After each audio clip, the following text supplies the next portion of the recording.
have not got, 500 healthcare workers from South Australia here protesting silently, respectfully, outside Channel 9 because they've got nothing better to do, okay?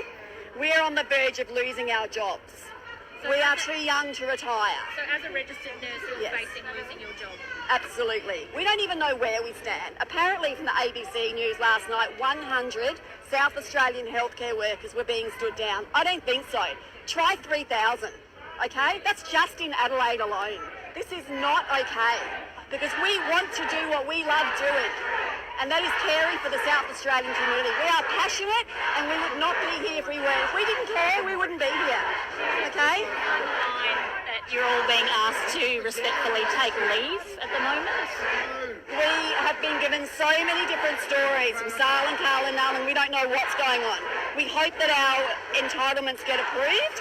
Up until the 14th of November, the next power of emergency gets turned over, probably for another 2 to 4 weeks, because we know this is ongoing. We know this is planned. We're not stupid. The hospitals are not full of COVID patients. The hospitals are full of vaccinated patients, okay? I've got friends that work in ICU at Flinders. 30 out of 38 patients currently are vaccinated. That is a fact, okay? The media is, I'm sorry, respectfully to the media, please start telling the truth and please help us help you because you are all targeted. Every single person is targeted. So as a registered nurse, are you seeing people in hospital? Are you treating people? Yes. Serious adverse effects. Serious. And we're talking 20-year-olds. We are talking 20-year-olds that have dropped dead. Nothing is getting on the media. Myocarditis is a rare, let me tell you, a rare cardiac condition.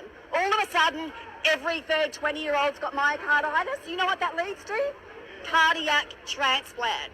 Where do we get hearts from in Australia with the lowest organ donor rate in the world? Can you just clarify what your role is in the healthcare system at the moment? At the moment, and how yes. long have you worked there for and why you're here? Okay, I've had many roles. I actually trained at the Royal Adelaide. I'm 51. I've been a nurse for 32 years. I started off as an EN.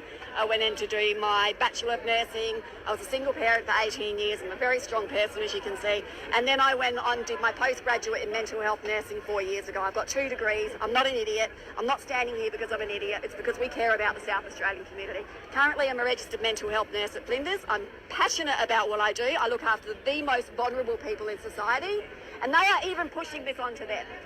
Okay, they are expecting us to push this onto them as mental health nurses. I don't think so. And you've been put on leave, is that right? We're on leave. I've asked for leave without pay. We don't know what's happening. I don't even know if I can get income protection. I'm lucky I've got a husband. A lot of my friends haven't. Okay, they're on the verge of getting kicked out of their houses. How many people do you think, how many nurses will the system lose because of the mandatory vaccination? Nurses alone? Close, I'd say at least 2,500 in South Australia alone. Okay, this is a small portion. 100? I don't think so. It's a lot more. I mean, we were looking at ramping pre-COVID.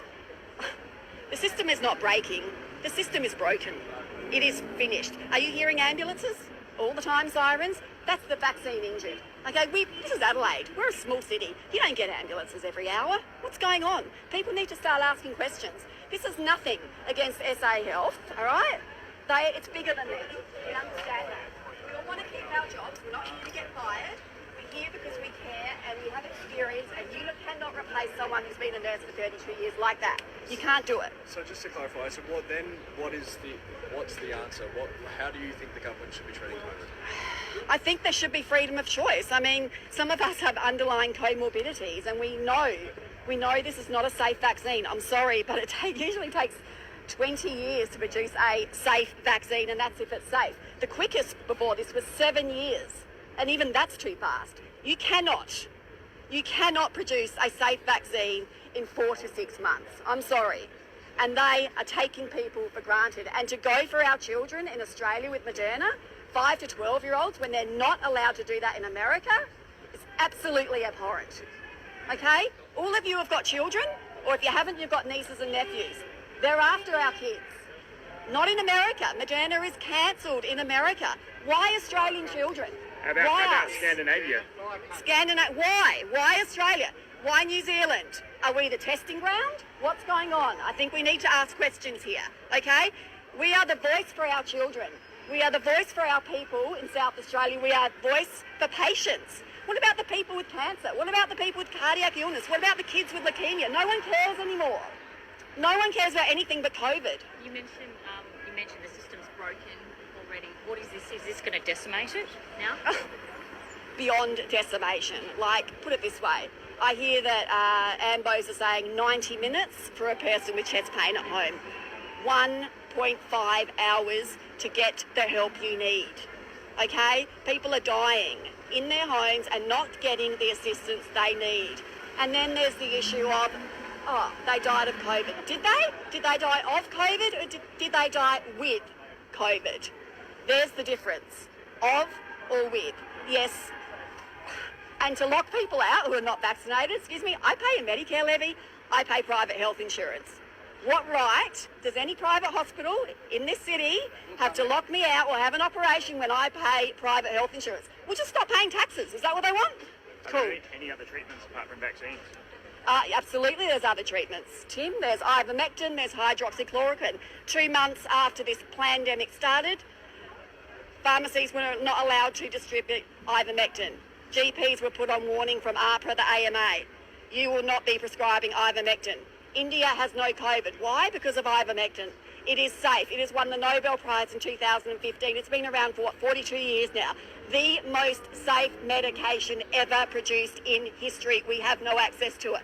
People are buying horse wormer on eBay because it's a horseworm. It's an antiparasitic. It's a very, very simple, safe, effective, cheap drug. That doesn't help Pfizer, does it?